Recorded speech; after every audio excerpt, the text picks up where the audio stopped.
Let's talk about Squid Game season 2. I have seen half the season.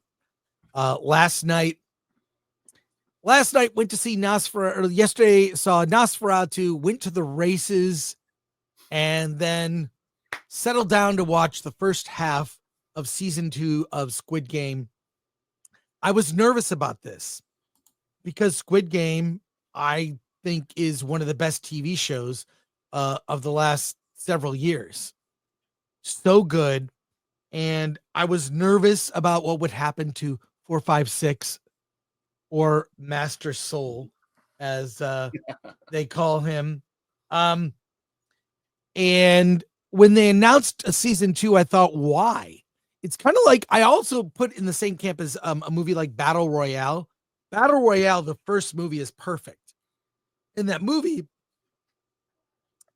came out around the same year as Columbine, so it never really got a release. Then they made Battle Royale 2, and it was terrible.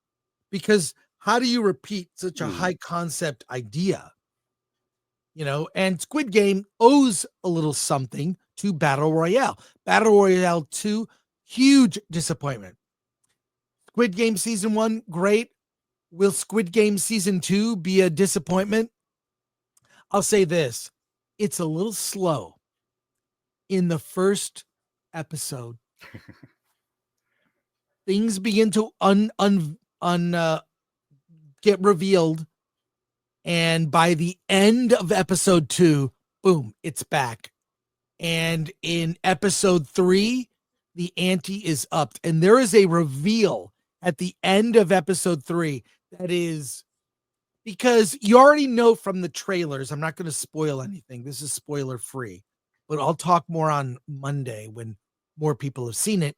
They replay the game, but 456, who has played and won, if you saw the first season, he knows the games. So he is an X factor. He wants the most people to survive. He's also secretly seeking revenge.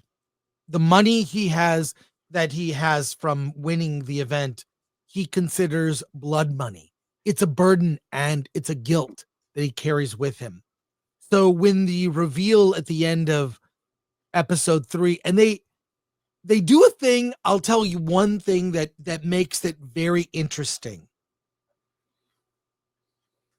They do this thing where you can vote to end the game.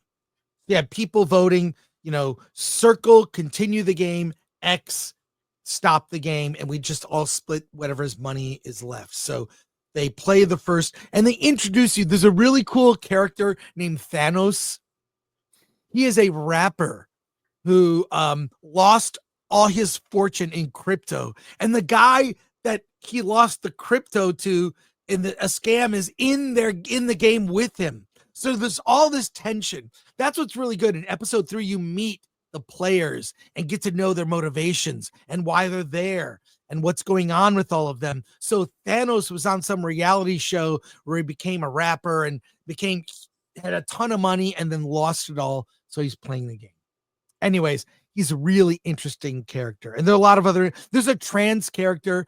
It's not a big deal. But there's there's a trans character in there, and there's this old woman and her son. They're both in the game. Mother and son are in the game. And the mother's like, but a man is a man and a woman is a woman. And the son is like, some people are just like that. Don't worry about it. And they don't push anything. It's just, it adds different tension with that character. They each have motivations, but they do a thing where when they vote, they get a patch that goes on their suit. So they get an X patch or an O patch based on how they voted. So everyone can see how they voted. And there are two factions. One that's like, let's play the game and get lots of money. Let's go forward. And then the other people are like, no, this isn't worth it. We could die. And so there are tensions between the voters based on how they voted. Now, to be clear, it's not a thing about Trump. It's not, there's nothing like that. I mean, it's a Korean show, right? It's from Korea, but definitely leans into divisions. divisions in between people and how they vote. I think this show is more about class disparity than anything else. It's not about R versus L, left or right. It's not about that. It's really about class. And everyone is in there trying to win the money because they're in deep, deep debt. It says something about what's happening in the world, and it's not forced, whatever. So I'm only halfway through. I'm bummed out. The season is shorter. It's only 7 episodes, not 9. Last season was 9. This is 7. But maybe that's good, because sometimes you see an episode and you're like, well, that was wasted. That was filler. I don't think this is filler. It's telling a story. And there are tensions because there are plot lines playing out behind the scenes with the people who work the game. There are rogue elements, and I can't even believe they're going to wrap it up in 3 more episodes. So I'm all in. I'm happy to report, unless they really bungle the ending, I'm really impressed with what I've seen so far. Do you plan to check out Squid Game season 2? I mean, it sounds like I need to watch the first season. You have to. The one thing I will say, you have to. It is, you cannot, there are certain shows you can come in cold and say, hey, just watch it. Like Picard season 3. You don't need to watch season 1 and 2. In fact, only watch season 3 of Picard. Picard, yeah.